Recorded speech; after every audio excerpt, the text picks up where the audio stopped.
Eh bien bonjour à tous messieurs dames, bienvenue sur cette nouvelle vidéo, j'espère que vous allez bien, c'est Fukio. Aujourd'hui nous sommes le 15 avril 2023, il est assez tard, les marchés ont tous clôturé. Nous avons un CAC 40 qui fait moins 3,58% sur la séance, 6885 points, énorme baisse. Eurostox moins 3,44, le DAX moins 3,27, le FTSE moins 3,83, au niveau du Dow Jones on est à moins 0,87, le Nasdaq qui gagne petit plus 0,05%, l'unité 225 plus 0,03. Au niveau du pétrole Brent, 74,27$. Petite news aussi sur le dollar, sur le pétrole, pardon, que je vais vous annoncer. Le 11 d'or, bien évidemment, 1920,91$. L'euro USD à 1,057$. Le bitcoin à 24 000$, 349$. Palmarès du SRD, on a Bolloré qui gagne plus 8,28%. À Système, plus 2,84, Lodé, plus 2,07. Au niveau des plus fortes baisses, on a Valourec qui prend moins 13,90, Morel et Prom, moins 14,76 et CGG, moins 14,83. Bon, comme vous avez pu le voir, c'est une énorme catastrophe.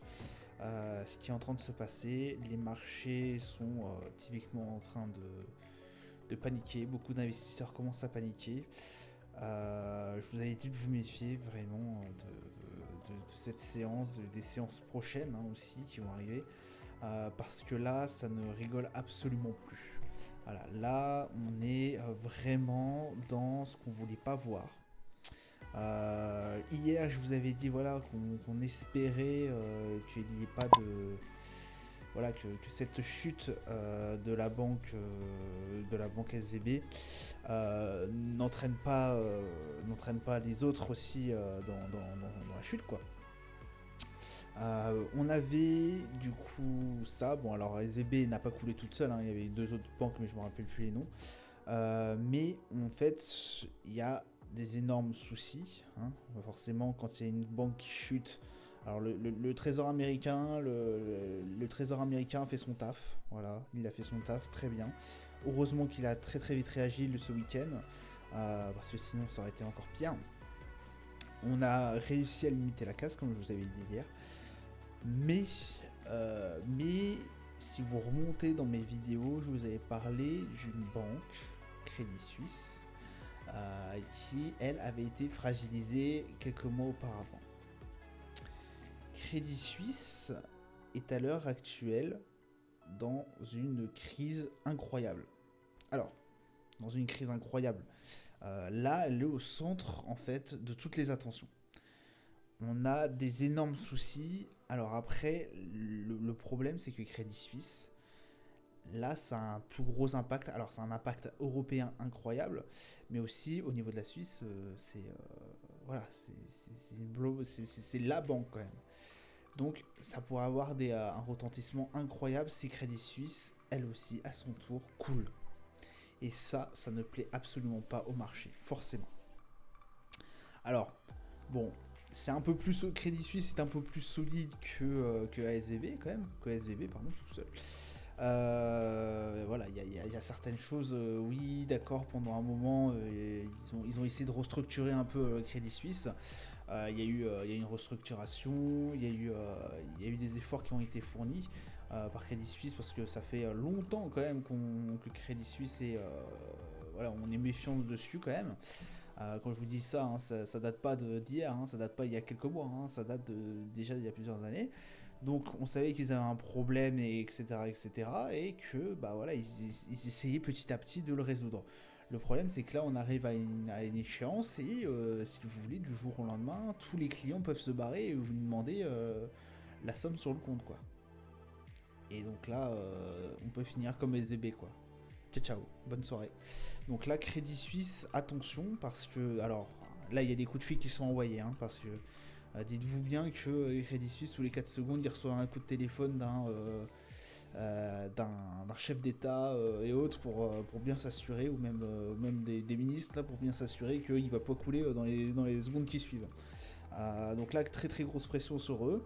Alors, on a aussi le souci que le plus gros investisseur de Crédit Suisse, c'est le fonds Emirati. C'est un fonds Emirati. qui est à hauteur de 9% et quelques, 9,9% et quelques. Et que ce dernier, du coup, ne veut pas passer à 10% pour renflouer un peu les caisses de Crédit Suisse, puisque passer à 10%, en fait, ça lui obligerait d'avoir un tas de, il y aurait un tas de contraintes et ce fonds-là ne veut pas.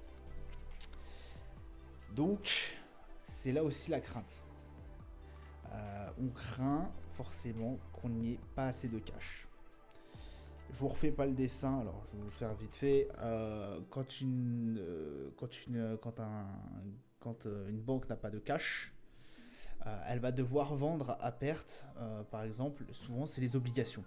Alors pourquoi je dis vendre à perte? Parce que là, si vous voulez, on n'avait pas prévu, enfin les banques n'avaient pas prévu que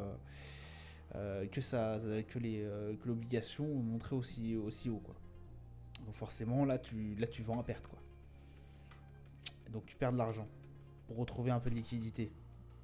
Et forcément, si c'est un client, ça va. Mais si tu as je sais pas combien de centaines de milliers de clients qui attendent leur pognon, et ben là c'est pas la même chose. Là ça rigole plus trop. Donc forcément ça entraîne ce qui s'est passé avec SVB et Crédit Suisse. Voilà, on a une très grande attente dessus. On est vraiment très très très borderline. Et du coup, on se méfie énormément. Et c'est pour ça, notamment, surtout au niveau de notre marché européen, qu'on est vraiment dans le rouge pétant. Donc voilà ce qui a turlupiné, hein, j'ai envie de vous dire, les marchés. Et c'est vraiment, vraiment très compliqué. Voilà. Toutes les banques, bien évidemment, du CAC 40, même au niveau européen, sont en chute libre. Pareil au niveau du US. Très grande méfiance. Là, on assiste potentiellement, alors je dis bien entre parenthèses parce que pour l'instant, c'est pas avéré, à une crise bancaire. Et si la crise bancaire arrive, là, vraiment, là, je pense qu'on va creuser. On va creuser dur. Là, parce que là, prendre moins 3%, là, moins 3,58%. On va se marrer si Crédit Suisse y ferme. Alors après, je ne pense pas. Vu tout ce que l'État suisse. Alors l'État suisse, vous me direz, des fois, je pense que quand même ils arriveraient à la sauver de extrémistes. On n'a pas eu de nouvelles non plus de la Banque centrale suisse. Incroyable ça non plus. Elle est restée muette. En tout cas aujourd'hui. Donc c'est quand même assez incroyable ce qui se passe. Voilà. De toute façon, on suit heure par heure, minute par minute ce qui se passe. On est vraiment focus dessus. C'est totalement fou. C'est totalement fou. Regardez, en début de semaine dernière, même pas. Vendredi, on a été aux alentours des 7100, 7200. On est à 6885. On a pété la barre des 7000. On a pété la barre des 6009. Enfin, c'est free quoi. Le CAC 40 qui perd moins 3,58%, c'est énorme. Une chute comme ça, c'est énorme. Incroyable. Alors après, il y en a certains qui vont dire oui, mais bon, on peut rebondir dessus. Bah écoutez, ouais, mais sauf qu'en fait, à partir d'un certain seuil, à partir de certaines limites, on passe dans ce qu'on appelle la baisse. Voilà, on passe dans une tendance baissière. Et la tendance baissière, dans la tête des investisseurs, tu vas pas chercher l'achat, quoi. Tu vas pas chercher à monter. Tu vas forcément passer baissier. Donc, écoutez, pour l'instant, il est trop tôt pour le dire, mais là, ça va être compliqué. Je vous rappelle la rehausse des taux aussi. Alors là, il y en a certains qui sont en train de toquer au carreau là, en disant attendez, là on a pris SVB là dans la figure parce que vous avez monté les taux comme des zinzins. On est à 5% je crois au niveau des US et quelques, ou 4,75, je sais plus combien. Là va falloir peut-être quand même se ramollir un peu le levier. Ça se trouve la prochaine fois là, ça serait bien que vous releviez pas les taux parce que sinon en fait les banques elles vont plus pouvoir quoi. Les banques elles vont plus du tout pouvoir et Crédit Suisse serait la prochaine possiblement sur la liste. Donc c'est pareil au niveau de la BCE, il y en a certains qui disent attendez, levez les taux, oui d'accord, on fait les malins et tout, machin, on bombarde au niveau des taux. Enfin là on a quand même fermé une banque, alors certes qui est 18ème plus grande des US, mais Crédit Suisse si ça ferme, attention, il y en a certains qui nous disent oui, surtout notre première ministre là, qui nous dit oui c'est pas Lehman Brothers, c'est pas 2008. attends, hein. Attendez, hein. Attendez de voir ce qui va nous arriver sur le coin du nez. Parce que là, Crédit Suisse, ça peut aller très très vite, hein. Ça peut aller très très vite. Et on l'a vu, hein. SVB en moins de 2 jours, c'était clouté, hein. C'était au revoir, bonne soirée. Donc voilà. Et puis certes, alors là, Crédit Suisse en plus, là, il va falloir renflouer, hein. Je sais pas si par contre on a toujours la même. Ce serait bien que je regarde ça aussi. Je sais pas si Crédit Suisse d'ailleurs a la même.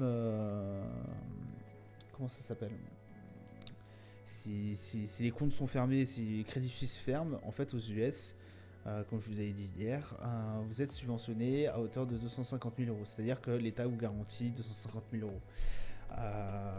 Alors sur SVB, bon apparemment c'est un peu plus parce qu'ils ont réussi à avoir le trésor américain et que bon bah du coup pour éviter qu'il y ait énormément de chômage, que les startups ferment et tout. Bon, le trésor américain a dit bon, ok, on prend une partie des comptes et puis chut, on vous subventionne ce que vous avez perdu, on vous rend ce que vous avez perdu. Là, Crédit Suisse, alors déjà là, on va rigoler parce que faut savoir une chose, hein, SVB quand ça a fermé, je crois que le pourcentage, je crois que c'était 3% des personnes étaient remboursées à hauteur de 250 000 euros. Ouais, et que 3%, ça concernait que 3% de leurs clients. Tout le reste, ciao ciao, bonne soirée, les fonds disparus. Donc là, voilà, hein, là, merci l'État américain, merci le Trésor, hein. Là, on peut le remercier, je pense.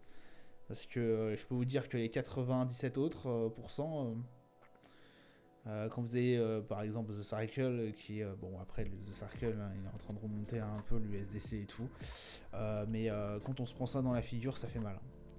Je veux dire, quand on n'a plus de compte en banque, quand on a par exemple une jeune startup qui avait ouvert un compte sur SVB et qui doit se fermer son compte, bon bah on peut plier bagages, hein.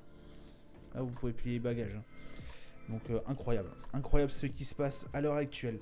On va se pencher sur le calendrier d'annonces économiques parce que mine de rien, on a eu quand même certaines annonces qui ont été intéressantes. Production industrielle, bon, moins prévue au niveau de la Chine. Bon, ça reste quand même tout de même raisonnable par rapport au 1.3 qu'on avait eu la semaine dernière. La fois dernière, pardon. Je sais plus quand est-ce que c'est sorti. Du coup, voilà, 2.4. Bon, c'est un peu moins que ce qui était prévu par le consensus, mais ça reste quand même assez satisfaisant. PPI, alors ça a été une bonne nouvelle, enfin éclipsé forcément avec tout ce qui se passe. Vente au détail aussi, puisqu'effectivement on voit que le PPI et la vente au détail sont en net recul. Donc ça pouvait favoriser énormément le fait que Jérôme Powell soit un peu plus doux avec nous. Au niveau des taux, mais de toute façon là je pense qu'il il sera obligé. Balance commerciale au niveau du Japon, meilleur que prévu. Voilà, donc il fallait le souligner aussi. Demain, nous aurons le permis de construire et la BCE et taux d'intérêt, taux de conférence de la presse de la BCE. Là, ça va chier aussi, hein. 14h15, ça rigole plus trop. Beaucoup, alors je crois que c'est Isabelle Schnabel qui s'est fait un peu trash talk. Parce que je crois qu'elle veut toujours remonter les taux. Je sais plus dans quel sens c'était. Enfin bref, là ça va être compliqué là. Là, va falloir que ça prenne des décisions et que ça soit ferme. Parce que pareil, entre la BCE, c'est la même chose qu'elle fait, donc, sauf que c'est en Europe. Si vous savez pas ça, vous allez pas que ça va être compliqué l'économie. Mais comment vous dire, là, ça va être une grosse décision. Là, j'aimerais pas trop être à la place de notre chère Christine Lagarde parce qu'au bout d'un moment, ça va être compliqué, quoi, hein. Ça va être très compliqué parce que elle va devoir gérer entre l'inflation et le Crédit Suisse, en gros, et les banques qui sont en train de faire la gueule parce que là, elles sont en train de tirer la langue. Bon, après nous en France, ça, on arrive à pas trop s'en dépatouiller. On arrive à s'en dépatouiller, mais pour l'instant, méfions-nous parce que Crédit Suisse, à tout moment, ça pète. Sur les marchés, du coup, on a un CAC 40, bon. On peut remercier Wall Street, j'ai envie de lui dire, qui nous a permis de remonter aux 6955 sur la journée. Alors je pensais pas qu'on aille aussi bas. Moi, voilà, il y en a certains, ils avaient prévu. Bon, après, il y en a certains, ils avaient mis des options d'achat au niveau des 6000, en dessous des 7000, c'est 6980. Donc là, là, c'est buy the dip. Hein. Là, franchement, tendance MACD, là, on commence à voir profiler une tendance baissière. 3%, c'est énorme, c'est incroyable à descendre. Waouh. RSI proche de la zone de survente, donc méfiance à ce qui va se passer prochainement. Le Nasdaq, bon, qui arrive à nous sortir un petit vert quand même. On est aux alentours des 12 200 et quelques. Bon, bah voilà, toujours entre les 12 000 et les 13 000, mais attention à ce qui va se passer prochainement, toujours. On est quand même un peu mieux au niveau des indices américains, j'ai envie de vous dire. Le Brent. Alors, le Brent, apparemment, il y aurait trop de quantité. Il y aurait trop de quantité de pétrole qui aurait été faite. Et du coup, bah voilà pourquoi le pétrole descend. Bon après, ouais, là c'est pareil, hein, ça a bien descendu. On a bien cassé la barre des 80$. Je pensais pas qu'on irait aussi bas, mais je pensais pas non plus qu'il y aurait voilà, tous ces problèmes avec Crédit Suisse et autres. Crédit Suisse, je m'en méfiais, mais alors là, à ce point-là, SVB, personne, moi je ne connaissais pas cette banque à SVB il y a 2-3 jours. On m'a dit que je suis chez SVB, j'aurais dit c'est très bien, mais je connais pas. Bref, RSI en zone de survente pratiquement et un MACD en tendance baissière. Alors après pour le Brent, voilà, le Brent depuis un bon bout de temps il est quand même en tendance baissière, on va pas se mentir. Il range pendant un moment et après il redescend. Là, bah, c'est très bien. Moi, ça m'arrange, hein, franchement, qu'il soit sur 74$. Bon, je suis pas trop dessus en ce moment, mais et qu'il descende comme ça, moi, ça m'intéresse, quoi, parce que bah, forcément, on paye notre pétrole moins cher, mais bon, ça se voit pas forcément à la pompe, j'ai envie de vous dire. Le 11 d'or, bon, hein, on va pas se mentir, forcément, il est en hausse. Vu le contexte, on est à 1923$ quand même. Le 11 d'or, là, c'est en train de repartir aussi à la hausse, forcément, parce que bon, bah voilà. Je vous fais pas un dessin, hein, c'est une valeur refuge, forcément. Là c'est le moment d'en acheter si vous voulez, donc beaucoup de personnes se protègent avec l'or, donc tant mieux. RSI proche de la zone de surachat et un MACD en tendance haussière du coup. Le DAX qui a breaké sa barre des 15 000, on est passé à 14 878. Bon, ça reste quand même proche des 15 000, on espère que ce support a tenu. Un RSI proche de la zone de survente et un MACD en tendance baissière. Enfin, qui commence à se décider en tendance baissière. Le S&P, on est au 4040, toujours entre les 4041 et 3800. Bon, voilà, là c'est pareil, on a été chercher les 3821 encore une fois. On les a tapés pratiquement pour aller remonter, voilà, grâce à la fermeture des marchés européens. Et Wall Street tout seul, on a pu remonter un peu, mais ça reste pas très glorieux au niveau du S&P non plus. Proche de la zone de survente, donc attention, et un MACD en tendance baissière. Dow Jones qui s'en tire plutôt pas mal par rapport à ce qu'il a été profilé, par rapport à ce que par rapport en fait au début de journée. Bon, on est quand même au 31 871, toujours entre les 33 000 et 31 353.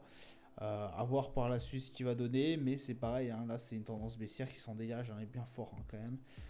Contrairement à certaines tendances comme le Nasdaq, là on est vraiment sur une tendance bien baissière et ça baisse quand même depuis février, quoi. Donc là ça va être compliqué pour le Dow Jones, surtout que bon bah voilà, on n'est pas non plus très très haut par rapport à ce qu'on avait gagné depuis le mois de novembre, je crois, depuis le mois d'octobre, depuis les plus bas d'octobre.